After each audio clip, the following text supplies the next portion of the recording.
Hi friends, welcome back. तो भाई world war 3 कब होगा? अरे होए कभी नहीं। अगर क्या तृतीय विश्व युद्ध हो गया तो क्या होगा?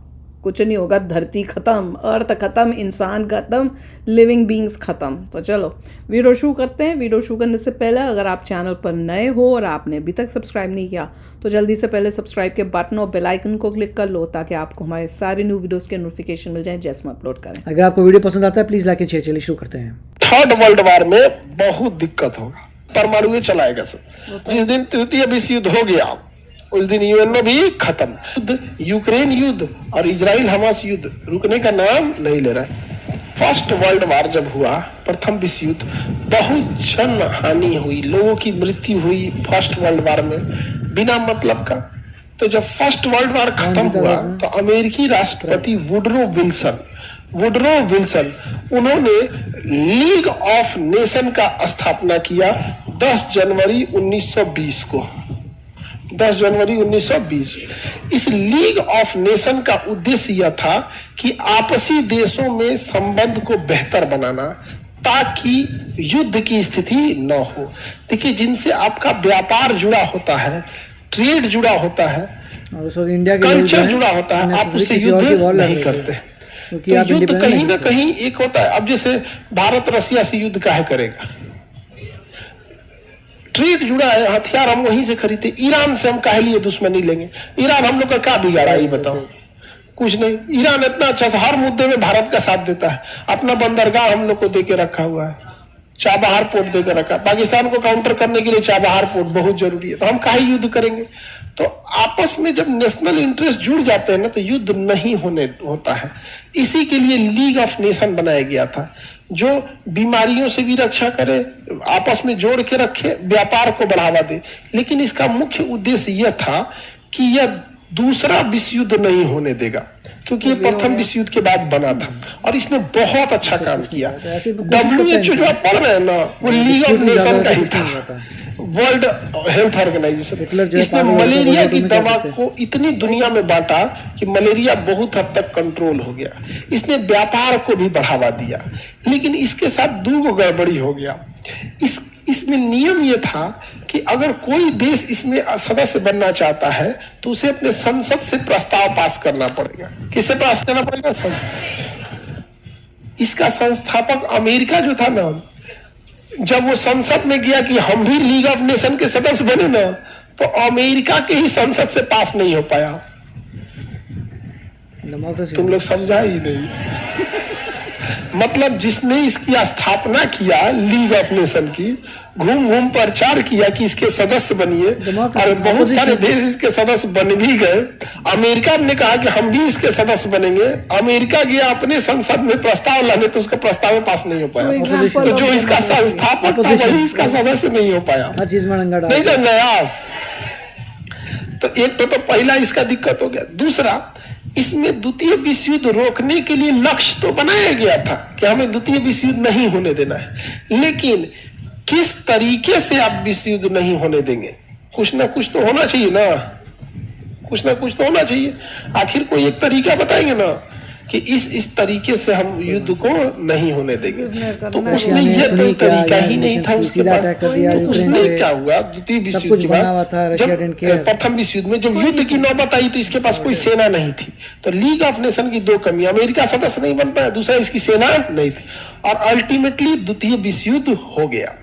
अब जब द्वितीय विश्व युद्ध हो गया तब तो भयानक मारकाट हुआ, बहुत लोग की मृत्यु हुई थी जहां तहां से। और भारत से पंजाब, सिंध, राजस्थान, हरियाणा, ये सब एरिया से 1 करोड़ के आसपास सैनिकों को तैयार किया गया था। उस एरिया में करोड़ों सैनिकों को तैयार किया गया, समझा गया। और जब युद्ध खत्म हुआ तो उन्हें डिसमेंटल कर दिया गया। अब आपकी जरूरत नहीं है, घर जाइए। ये बताओ, समाज में जाएंगे तो क्या करेंगे? तो फौजी है, उसको ट्रेनिंग दी है। आज भी देखिएगा पंजाब हरियाणा वालों को, वो नॉर्मल आदमी भी फौजी की तरह बतियाएगा, क्योंकि उसके दादाजी फौज से क्या है, डिसमेंटल है, रिटायर नहीं, डिसेंबल कर दिया गया। मतलब फौज की जरूरत नहीं, युद्ध खत्म हो गया, क्या किया, डिसेंबल कर दिया।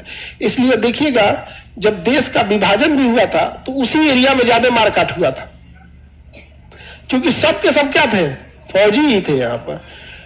तो हम लोग द्वितीय विश्व युद्ध भी झेले। जब द्वितीय विश्व युद्ध खत्म हुआ तो फिर अमेरिका के राष्ट्रपति रूजवेल्ट, उस समय वुडरो विल्सन थे प्रथम विश्व युद्ध के समय, इस बार रूजवेल्ट, उन्होंने बनवाया 24 अक्टूबर 1945 को यूएनओ, यूनाइटेड नेशन ऑर्गेनाइजेशन। इसका सदस्य अमेरिका बन गया, मुख्यालय भी अमेरिका लाया, ज्यादातर खर्च भी अमेरिका उठाया, और इसमें कहा कि हर देश यूएनओ की खर्च चलाने के लिए कुछ ना कुछ पैसा देगा, और जो पैसा नहीं दे सकता वो सेना देगा। तो यूएनओ के सदस्य ही मिल के आपस में सेना का निर्माण करते हैं। अभी हम ही लोग के फौज में एक अफसर थे जो इजराइल हमास के कॉन्फ्लिक्ट में क्रॉस फायरिंग में उनके ऊपर टैंक का एक गोला आया और वो शहीद हो गए, जो यूएन के ड्यूटी पर थे। बहुत सारे भारत के सैनिक आज भी यूएन की ड्यूटी पे होते हैं अलग अलग जगहों पे, लेकिन वो युद्ध, यूक्रेन युद्ध और इजराइल हमास युद्ध रुकने का नाम नहीं ले रहा है। अभी वो जीत रहा है तो काहे को दूसरे के लिए रुकने गया, नहीं समझे? आगे बढ़े। क्यों, कोई लिख रहा है कुछ? क्यों यार? आगे बढ़ते हैं हम लोग। तो यूएनओ के पास अपनी सेना है, अभी अपनी सेना है, अभी है, सारे लोगों से मिलकर अपनी सेना बना लेता है, अपनी सेना बना लेता है। अब देखते हैं हम लोग आगे। यूएनओ के 6 अंग बनाए गए। कितने अंग बनाए गए?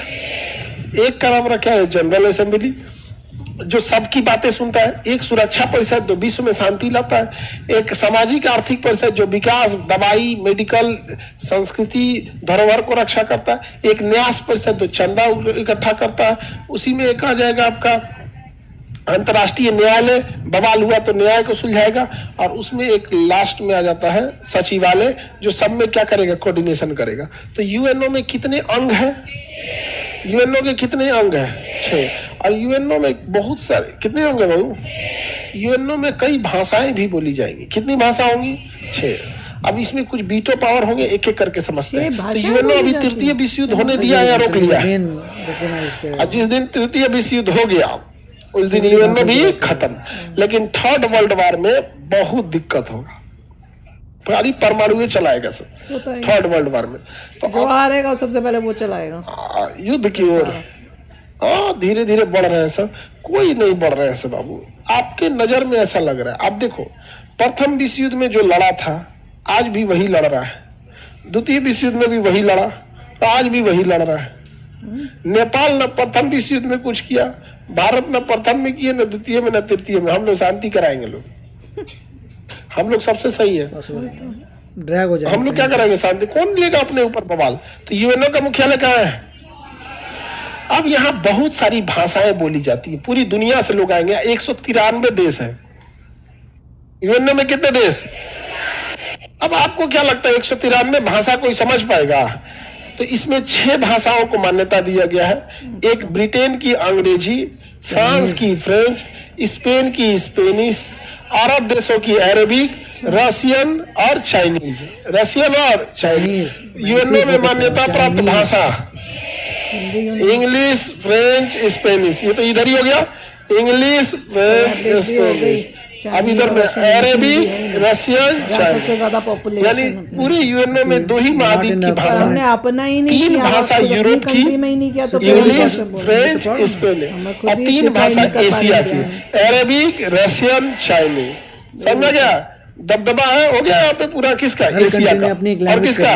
यूरोप का। यही 2 एकदम यूएनओ में अपना दबदबा बना के रखे हैं, डोमिनेट करके रखते हैं सब। किस पे? एशिया, यूएनओ पे। ये एक परफेक्ट एग्जाम्पल है जिससे पता चलता है इम्पोर्टेंस की अपने देश में भी एक सबसे मेन प्राइमरी होनी चाहिए।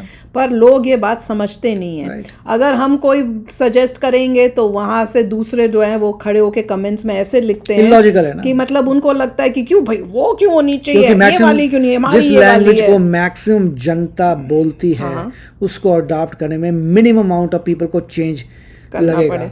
तो वही उसको बना देना आप चाहिए। अदरवाइज को सबसे लैंग्वेज को सबसे कम बोलते हैं, वो लेंगे क्या जिससे पूरी दुनिया चेंज हो? नो।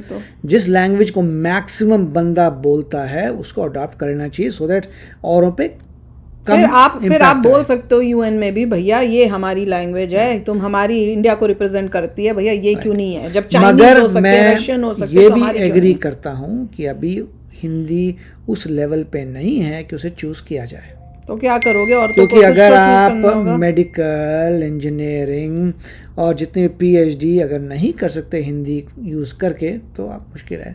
आप कोई ऐसा देख सकते हैं कि डॉक्टर जो हिंदी में ही डॉक्टर बनाओ, मतलब मेडिकल डॉक्टर बनाओ ओनली विद हिंदी, हर चीज़ को वो हिंदी का ही नाम देता हो। हाँ, तो फिर हमारा ही लॉस हो रहा है ना, अगर नहीं कर चल रहे। उसके लिए बहुत ही रिसर्च चाहिए, बहुत ही मेहनत चाहिए, एक एक चीज़ को आपको हिंदी का जब रशियंस वर्ड कर निकालना सकते हैं, पड़ेगा। चाइनीज कर सकते हैं, तो हम क्यों नहीं कर सकते? हमें को भी इसीलिए अपने वर्ल्ड में अपनी पावर दिखानी मोदी है जी कि ने नहीं? एक पहले इंटरमीडिएट रास्ता निकाला था, बीच का रास्ता निकाला था कि तुम बोलोगे उस टर्म को इंग्लिश में ही, मगर बात समझाओगे हिंदी में, कि अब हिंदी में समझा रहे हो बट जो एक्चुअल टर्म है वो इंग्लिश की ही यूज़ होगी।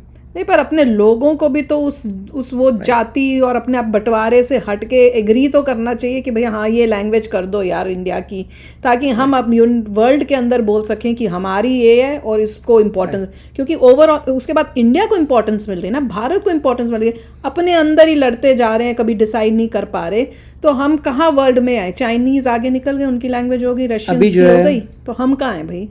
थिंक टैंक एक ही चीज़ चाहता है कि आप किसी भी तरीके से लोगों को मार्स में सेटल कर दीजिए बिफोर World War III, होता है, जिसे ह्यूमन बींग सर्वाइव कर survive जाए कर सकें। अगर World War III होती है उसके बाद भी। और कुछ नहीं पता, हो भी सकता है, क्योंकि कब कौन आ जाए लीडर जिसका दिमाग खराब हो। Right. जैसे हिटलर आया था, कोई रोक थोड़ी हो फिर उसको सका था, चाहे तो फिर आपको उसके लिए सेफ्टी तो एक रखनी पड़ेगी। तो चलो यार, आप भी शेयर करना अपने थॉट्स। चलते हैं, मिलेंगे नेक्स्ट वीडियो में बहुत ही जल्द। Till then take care and bye bye. तो अगर आप मेरे इस चैनल पे नए हो तो जल्दी से सब्सक्राइब के बटन को हिट करो और बेल आइकन को क्लिक करो, ताकि आपको मेरा जब नया वीडियो मैं लगाऊं आपको उसके बारे में जल्दी से पता चल जाए।